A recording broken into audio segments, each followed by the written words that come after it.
نحمدہ ونصلی علی رسولہ الکریم اما بعد بسم اللہ الرحمن الرحیم السلام علیکم ورحمۃ اللہ وبرکاتہ۔ جب ہر راستہ بند ہو جائے تو آپ مایوس نہ ہوں، بلکہ یہ ایک آیت اور ایک سورت پڑھ لیں۔ اس وظیفے کو پڑھنے کے بعد آپ خود اللہ کی مدد کو آتے دیکھیں گے۔ آج کی اس ویڈیو میں آپ کو ایسا وظیفہ بتایا جائے گا، اور جب آپ اس وظیفے کو شروع ہی کریں گے تو انشاءاللہ اللہ تعالیٰ آپ کی بڑی بڑی مشکلیں دور فرما دے گا۔ تمام دوستوں سے گزارش ہے کہ ویڈیو کو مکمل دیکھیے گا۔ محترم ناظرین، اور آپ کے بڑے بڑے غم ختم فرما دے گا، بڑی بڑی بیماریاں اور جادو جنات سے آپ کی حفاظت فرمائے گا۔ یہ قرآن پاک کی ایک آیت ہے، اور یہ کتنی برکتوں والی آیت ہے۔ تقریباً قرآن کی ہر سورت سے پہلے یہ آیت پڑھی جاتی ہے۔ جب یہ آیت نازل ہوئی تو اللہ تعالیٰ نے اپنی عزت کی قسم اٹھا کر فرمایا کہ جو بندہ بھی کسی کام کو شروع کرنے سے پہلے اس آیت کو پڑھے گا، میں اس کے کام میں اس کی مدد ضرور فرماؤں گا اور اسے برکت ضرور عطا فرماؤں گا۔ اللہ اکبر، یہ حدیث کا مفہوم ہے۔ محترم ناظرین، وہ قرآن پاک کی برکتوں والی، رحمتوں والی آیت ہے۔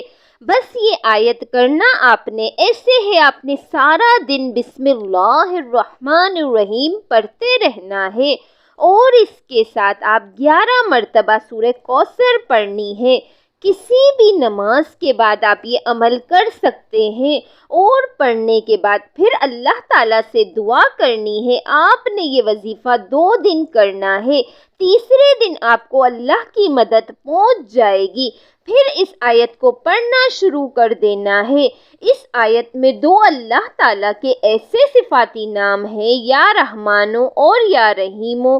جو بندہ ان کو پڑھتا ہے، اللہ کی رحمت کو جوش آتا ہے، پھر اس بندے کی بڑی بڑی دعائیں قبول ہو جاتی ہیں، اور اس کے بڑے بڑے غم اللہ تعالیٰ دور فرما دیتا ہے۔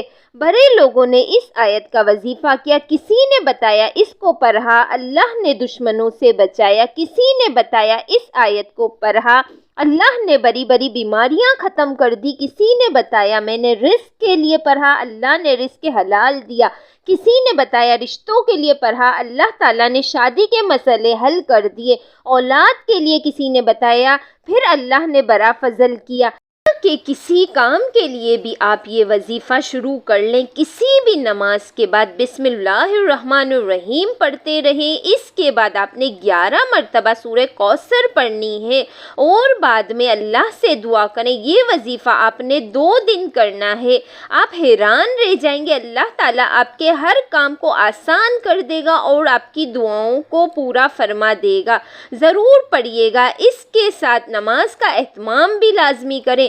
رسول اللہ صلی اللہ علیہ وآلہ وسلم نے فرمایا، جماعت کے ساتھ کسی کی نماز بازار میں یا اپنے گھر میں نماز پڑھنے سے درجوں میں کچھ اوپر 20 درجے زیادہ فضیلت رکھتی ہے، کیونکہ جب ایک شخص اچھی طرح وضو کرتا ہے، پھر مسجد میں صرف نماز کے ارادہ سے آتا ہے، نماز کے سوا اور کوئی چیز اسے لے جانے کا باعث نہیں بنتی، تو جو بھی قدم وہ اٹھاتا ہے اس سے 1 درجہ اس کا بلند ہوتا ہے، یا اس کی وجہ سے 1 گناہ اس کا معاف ہوتا ہے۔ اور جب تک ایک شخص اپنے اس مصلی پر بیٹھا رہتا ہے جس پر اس نے نماز پڑھی ہے، تو فرشتے برابر اس کے لیے رحمت کی دعائیں یوں کرتے رہتے ہیں، اے اللہ اس پر اپنی رحمتیں نازل فرما، اے اللہ اس پر رحم فرما۔ یہ اس وقت تک ہوتا رہتا ہے جب تک وہ وضو توڑ کر فرشتوں کو تکلیف نہ پہنچائے۔